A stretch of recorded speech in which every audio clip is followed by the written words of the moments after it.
ایک صحابیہ رضی اللہ عنہا کا عجیب واقعہ لکھا ہے کہ ان کی شادی ہوئی۔ اللہ تعالیٰ نے ان کو حسن و جمال بھی عجیب دیا تھا، اور شادی بھی ایک بڑے امیر کبیر صحابی سے ہوئی جن کے پاس رزق کی فراقی تھی، ہر طرح کا عیش و آرام کے سامان تھے۔ میاں بیوی میں خوب محبت تھی اور اچھی طرح وقت گزر رہا تھا۔ بیوی اپنے خاوند کی خدمت بھی کرتی اور انہیں خوش بھی رکھتی۔ دونوں میاں بیوی خوشی خوشی سے زندگی گزار رہے تھے۔ ایک رات خاوند کو پیاس محسوس ہوئی۔ اس نے بیوی سے کہا، مجھے پانی دو۔ بیوی اٹھی اور پانی لے آئی۔ جب پانی لے کر واپس آئی تو خاوند سو چکا تھا۔ وہ پانی کا پیالہ لے کر کھڑی رہی، حتیٰ کہ جب خاوند کی دوبارہ آنکھ کھلی تو دیکھا کہ بیوی پانی لے کر کھڑی ہے۔ وہ بڑا خوش ہوا۔ انہوں نے اٹھ کر پانی پیا اور بیوی سے کہا کہ میں اتنا خوش ہوں کہ تم اتنی دیر پانی کا پیالہ لے کر میرے انتظار میں کھڑی رہی۔ آج تم جو کہو گی میں تمہاری فرمائش پوری کروں گا۔ جب خاوند نے یہ کہا تو بیوی کہنے لگی، کیا آپ اپنی بات میں پکے ہیں کہ میں جو کہوں گی آپ پورا کریں گے؟ کہنے لگے، ہاں پورا کر کے دکھاؤں گا۔ کہنے لگی، اچھا پھر آپ مجھے طلاق دے کر فارغ کر دیجئے۔ اب جب طلاق کی بات ہوئی تو یہ صحابی بہت پریشان ہوئے کہ اتنی خوبصورت اور سیرت، اتنی وفادار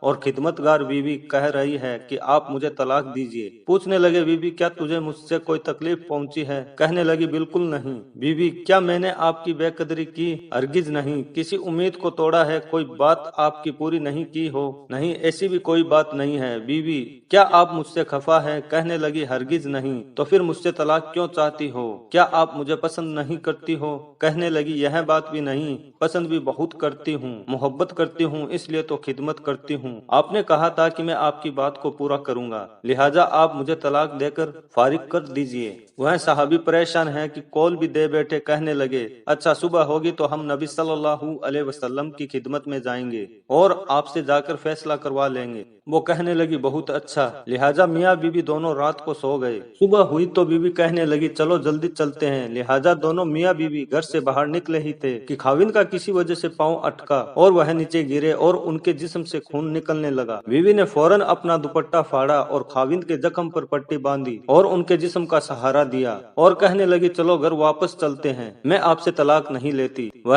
حیران ہوئے کہ جب تم نے طلاق کا مطالبہ کیا تو نہ مجھے اس وقت سمجھ میں آیا، اور اب کہتی ہو کہ طلاق نہیں چاہیے تو نہ اب مجھے سمجھ میں آ سکا۔ کہنے لگی، گھر تشریف لے چلے، وہاں جا کر میں آپ کو بتا دوں گی۔ جب گھر جا کر بیٹھے تو کہنے لگے، مجھے بتاؤ تو صحیح کیا بات ہے؟ کہنے لگی، آپ نے کچھ دن پہلے نبی صلی اللہ علیہ وسلم کی حدیث سنائی تھی کہ جس بندے سے اللہ رب العزت محبت کرتے ہیں اس بندے کے اوپر اس طرح پریشانیاں آتی ہے کہ جس طرح پانی اونچائی سے ڈھلان کی طرف جایا کرتا ہے۔ میں نے نبی صلی اللہ علیہ وسلم کا فرمان سنا تو میں دل میں سوچتی رہی کہ میں نے اپنے گھر میں کوئی پریشانی نہیں دیکھی، کوئی غم نہیں دیکھا، کوئی مصیبت نہیں دیکھی۔ میرے دل میں خیال آیا کہ میرے آقا کی بات سچی ہے، ایسا تو نہیں کہ میرے خاوند کے ایمان میں فرق ہو۔ میرے خاوند سے اگر پروردگار کو محبت نہیں تو میں ان بندے کی کیا خدمت کروں گی؟ اس لیے جب آپ نے کہا کہ میں تمہاری بات پوری کروں گا تو میں نے کہا کہ میں اس بندے سے طلاق چاہتی ہوں جس سے میرے پروردگار محبت نہیں کرتے۔